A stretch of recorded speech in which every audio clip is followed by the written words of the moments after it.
दोस्तों नमस्कार। आप देख रहे हैं जालौन टाइम्स न्यूज़ चैनल। आधी आबादी यानी महिलाओं के बीच अपनी पैठ मजबूत करने का प्रयास हर पार्टी कर रही है। भारतीय जनता पार्टी ने भी इस मामले में पिछले दिनों संसद के विशेष सत्र में महिला आरक्षण विधेयक मंजूर कराया। अब ये विधेयक के फलितार्थ कितने उसके लिए लाभदायक होंगे, ये अभी सवालों की गर्भ में है। उसकी वजह यह है कि महिला आरक्षण विधेयक का तत्काल कोई फ़ायदा मिलने वाला नहीं है महिलाओं को। 2024 के चुनाव में ये महिला आरक्षण विधेयक के प्रावधान, महिला आरक्षण कानून जो बन गया है उसके प्रावधान लागू नहीं हो पाएंगे। और 2026 में जब नया परिसीमन होगा उसके बाद में महिलाओं की सीटें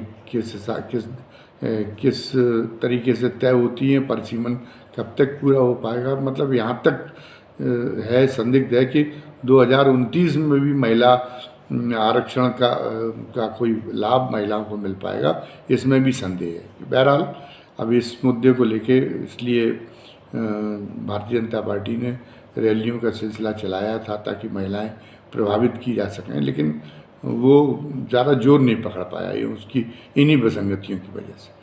तो अब लेकिन देश की स्थिति भले ही कुछ भी हो, पर उत्तर प्रदेश में सरकार इसके काफ़ी पहले से ही आधी आबादी के बीच में अपनी पकड़ मजबूत करने के लिए जो प्रयास कर रहे हैं वो जो है वो उनके जो है सुफल उत्तर प्रदेश में भारतीय जनता पार्टी के लिए निश्चित रूप से उनके सफल बहुत स्पष्टता के साथ दिखाई दे रहे हैं।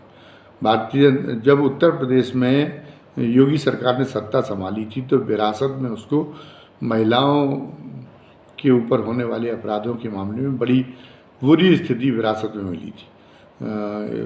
स्कूल कॉलेजों में लड़कियों के स्कूल कॉलेजों के खुलने के समय सौदे इकट्ठे हो जाते थे।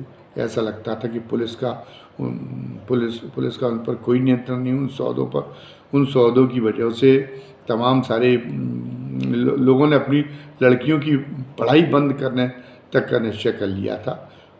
लेकिन ये चलाया शुरू में तो बड़ा एक अतिवादी रुख रहा। ऑपरेशन मजनू में कई गलतियां भी हुई। ऐसा भी हुआ कि पति पत्नी का कोई नव विवाहित जोड़ा बैठा हुआ है तो उसे भी उन्होंने प्रेमी प्रेमिका समझ के उसको भी पकड़ लिया। वो इस नैतिक पुलिसिंग की बड़ी आलोचना हुई, बड़ा किरकिरी का सामना करना पड़ा। लेकिन इसके बावजूद भी सरकार अपने निश्चय से डगी नहीं, उत्तर प्रदेश की सरकार, और वो अपना काम करती रही।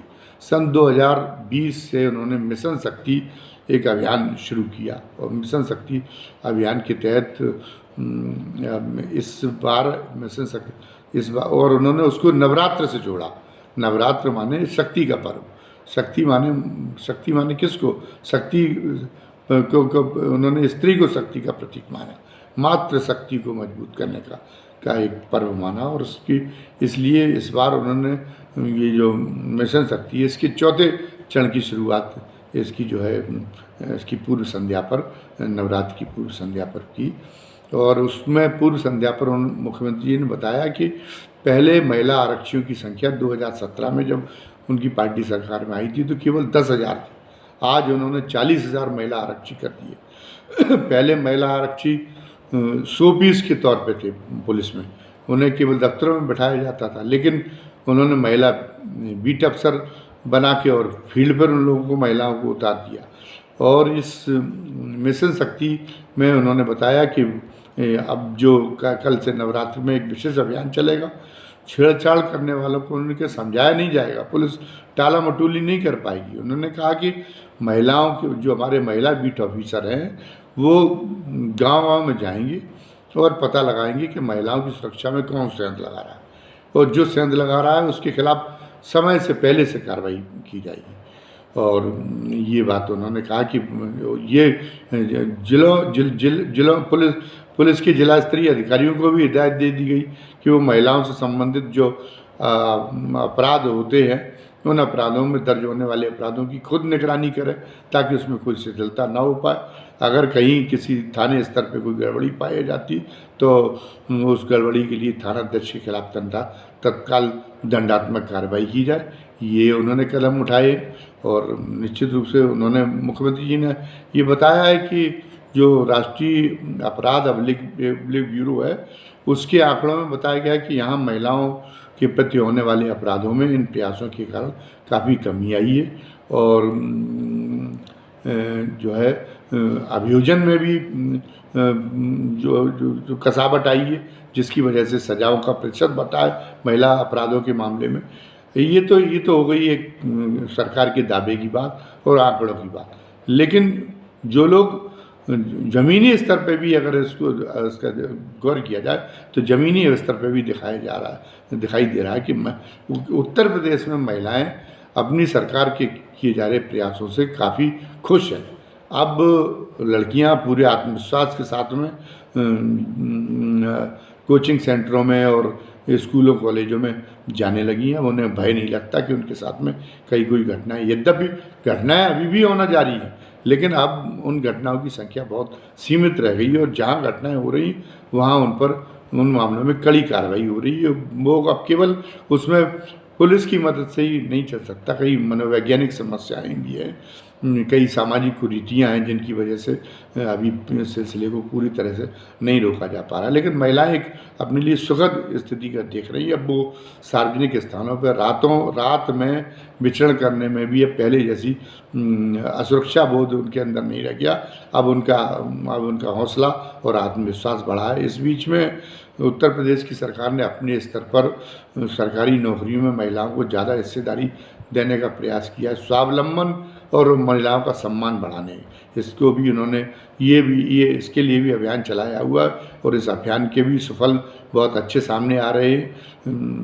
तो इन सब का एक असर है महिलाओं के बीच में।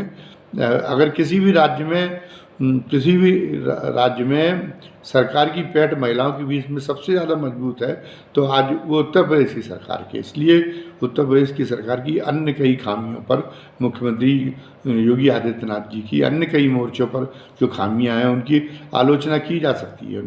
उनकी सरकार की उनकी बुलडोजर संस्कृति के बारे में तो खुद उन्हीं की पार्टी के सांसद ब्रजभूषण शरण सिंह ने भी कहा कि मैं तो बुलडोजर संस्कृति का हमेशा विरोध करता रहा हूँ। हालांकि ब्रजभूषण शरण सिंह के साथ दूसरी समस्याएं, उन्हें लगता है कि शायद जिस तरीके से उन्होंने महिला पहलवानों का कथित तौर पर यौन उत्पीड़न किया था, उस मामले में उत्तर प्रदेश सरकार से, उत्तर प्रदेश के अपने पार्टी नेतृत्व से उन्हें जिस तरह की मदद की अपेक्षा थी, शायद उन्हें लगता है कि उस तरह से उनकी मदद नहीं हुई। भारतीय जनता पार्टी के केंद्रीय नेतृत्व से भी इन दोनों वो हो सकता है कि अप्रसन्न हो, क्योंकि केंद्रीय नेतृत्व ने उनका हालांकि बड़ा भरपूर संरक्षण किया, बचाव किया। लेकिन अगर केंद्रीय नेतृत्व की, केंद्रीय सरकार की मंशा न होती तो दिल्ली पुलिस वो चार्जशीट पेश नहीं कर पाती उसके विरुद्ध, जिसमें उन पर आरोप लगाया गया कि वो जब भी मौका लगता था तब महिला पहलवानों के साथ जो है यौन दुर्व्यवहार करने की कोशिश करती थी। बहुत सख्ती के साथ में उसमें उनके अपराधों के बारे में बताया गया चार्जशीट में, तो उससे भी वो नाखुश होंगे। इसलिए उनकी प्रतिक्रिया का कोई मतलब नहीं है। बुलडोजर संस्कृति के बारे में भी उन्होंने कहा उसको कोई मतलब नहीं है। वो अपने हित अनित के हिसाब से चीज़ों को तोलते, तो एक वो बात अलग है। लेकिन बुलडोजर संस्कृति की फिलहाल और जो ठोको अभियान है उसकी आलोचना हो रही है। लेकिन महिला सशक्तिकरण के मुद्दे पर, महिलाओं की सुरक्षा के मामले में वो जो है शाबाशी की हकदार है उत्तर प्रदेश की सरकार, और इसका उसको चुनावी लाभ भी मिलेगा। वो इसकी निरंतरता बनाए हुए है। चौथा मिशन शक्ति के चौथे चरण की शुरुआत इस नवरात्र से की गई, तो वो इसकी निरंतरता बनाए हुए हैं और इससे महिलाओं की स्थिति में काफ़ी हद तक सुधार आया है। महिलाओं को रोजगार भी काफ़ी हद तक मिला और उनका आत्मविश्वास बढ़ा है, जिसकी वजह से वो तमाम अन्य क्षेत्रों में भी बहुत बेहतर प्रदर्शन कर पा रहे।